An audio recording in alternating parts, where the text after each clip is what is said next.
करते हैं। अनुराग ठाकुर इस वक्त एड्रेस कर रहे हैं, कैबिनेट की ब्रीफिंग चल रही है। Let's quickly take you there. व्यय अनुमानित है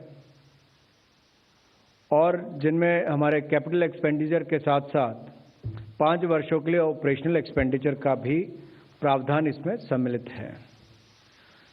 ये व्यय जो है ये यूएसओ फंड से किया जाएगा, यूनिवर्सल सर्विसेज ऑब्लिगेशन फंड के उसके माध्यम से किया जाएगा और इस प्रोजेक्ट से देश के इन क्षेत्रों को जहां पर अधिकांश जनजातीय क्षेत्र हैं वहां पर मोबाइल कनेक्टिविटी उपलब्ध करवाई जाएगी, जिससे नागरिकों को ई गवर्नेंस का भी सेवाएं उपलब्ध होंगी। ये बेहद पिछड़े क्षेत्र हैं और आपको याद होगा कि 2018 में जो एस्पिरेशनल डिस्ट्रिक्ट्स को चिन्हित करके उनमें सेवाएं उपलब्ध करवाने का और सुविधाएं उपलब्ध कराने का, उनके विकास करने की शुरुआत की गई थी। उस दिशा में एक ये बड़ा कदम है। सोशियो इकोनॉमिक इंडिकेटर्स को देखकर भी इसको ध्यान में रखा गया है।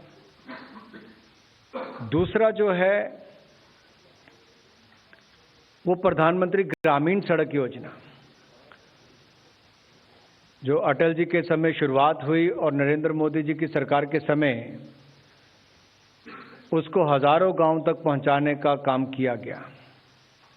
आज प्रधानमंत्री ग्रामीण सड़क योजना फेज 1, फेज 2 की जो रोड कनेक्टिविटी से जो क्षेत्र रह गए थे या left wing extremism hit affected area जो हैं, उनके जो बचे हुए काम है उनके लिए भी, और ये जो हमारे ट्राइबल क्षेत्र हैं, जनजातीय क्षेत्र हैं, विशेष तौर पर इनको इनका लाभ मिलने वाला है। जहां घने जंगल, पहाड़ और दरिया पार करके भी वहां पर सड़कें बनाने का काम किया जाएगा। इन प्रोजेक्ट्स के ऊपर कुल मिलाकर 33,822 करोड़ रुपए का व्यय अनुमानित है, जिसमें से केंद्र सरकार 22,978 करोड़ रुपए व्यय करेगी और इस प्रोजेक्ट के पूरा होने से माननीय प्रधानमंत्री जी द्वारा वर्ष 2019 में जारी संकल्प पत्र, जिसमें 75 माइलस्टोन्स फॉर इंडिया एट 75 में शामिल संकल्प हर एक गांव को हर मौसम में सड़क से जोड़ने को सुनिश्चित करने का प्रयास ये पूरा किया जाएगा। और सभी गांवों तक सड़क से जोड़ने का काम मैं इसलिए भी कह रहा हूं क्योंकि अगर PMGSY 3 की भी मैं बात करूं तो उसमें भी आप देखेंगे कि 1,12,419 करोड़ रुपए का व्यय होगा 2024-25 तक और इसमें लगभग 1,40,041 किलोमीटर सड़कों का निर्माण होगा, 2,626 ब्रिजेस बनेंगे और अगर आज की जो मैं बात कर रहा हूं 33,822 करोड़ रुपए के व्यय की बात, उसमें से